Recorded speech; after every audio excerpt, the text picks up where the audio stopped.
How you doing? This Preacher Man RB, and this is another movie reviews. This time I'm reviewing Brian's Song. What Brian's Song's about is it's about the Chicago Bears, and it's the year the movie goes through is 1965 to 1970, and it's about Brian Piccolo and Gale Sayers. And what happens is it starts off with Brian Piccolo in training camp. They're getting ready for his first season, and he wasn't drafted to a team. He went as a free agent, and didn't nobody draft him. And he's worked hard to try to get in the NFL. In high school, he was second best in the state. In the college, he had to work his butt off to get in the NFL, and then he goes signs in as a free agent, and the Bears sign him. And at the first day of training camp, Gale Sayers shows up, and at first there's kind of tension between Brian Piccolo and Gale Sayers, because Brian Piccolo thinks Gale Sayers is stuck up, where he's really shy. He's not that much of a talker, and it takes him a while to warm up to people and to talk to people. And at first, Brian Piccolo thinks he's stuck up, so they really butt heads at first, and then they find out that they're going to be roommates, because at this time segregation was being dismantled, and people were coming together as races. So Brian Piccolo and Gale Sayers was the first teammates, white and black teammates, to bunk together in rooms when they go to away games. And when this happened, they got kind of, they didn't show it, but it showed how people were reacting to it. Where Brian Piccolo's reading his fan mail, and it's a bunch of racist bullcrap saying how it's wrong for him to be rooming with Gale Sayers. Well, that's just racist bullcrap, and it's not right. And it shows that season the Bears come out with a winning season. This movie really ain't about the Bears in particular. It's about Gale Sayers and Brian Piccolo.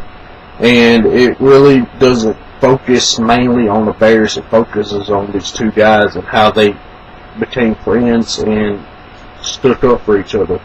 And what happens is, the second season that Brian and Gale are for the Bears, Gale messes his knee up, and Brian gets him back in shape, and Gale's all mad, and he thinks his career's over, and he just wants to quit, and Brian Piccolo doesn't let him, because Brian wants to beat him for his spot straight up in a fair way, instead of just getting it because Gale Sayers got hurt.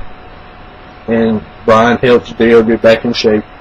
And during the third or fourth season, Brian Piccolo gets the news that he's not going to be second string halfback anymore. It's going to be the rookie that gets that, because he's getting first string fullback. And him and Gale is proud of this, that they get to play backfield together. And during the last couple of years that Brian Piccolo plays football, he starts getting this cough, and he's always got this cough in the winter, and he thinks it's allergies, and it just keeps getting worse and worse and worse. And the coach finally tells him to go home and go to the doctor and find out what's going on. So Brian Piccolo goes back to Chicago, and he goes to the doctor, and he finds out that he has this tumor in him, and he's had this tumor since birth, because what happens when part of the embryo that made him got stuck up in his chest and close to his heart, and they take the tumor out. And after this, he takes chemo, and he's trying to get back to football. And after this, they go back, and because he's starting to hurt, and he finds out that he has breast cancer. So they remove his breast, and his left breast, and he's in recovery, and it's looking downhill from there.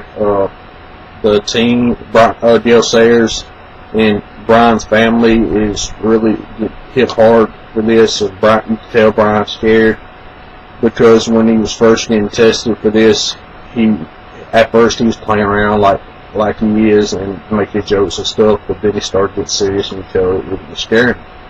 And through this, Gale Sayers still playing football, and he tells the team when they find out that Brian Piccolo has cancer the first time. So they need to give the game ball to Brian Piccolo, and that's what they do, even though they lost.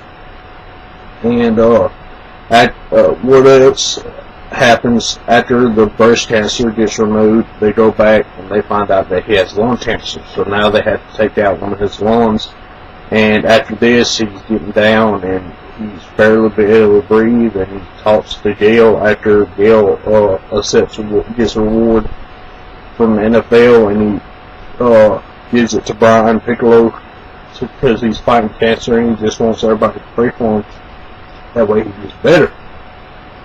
Well, after this, Gail goes back to New York where Brian's at the hospital, and they find out that Brian Piccolo has liver cancer.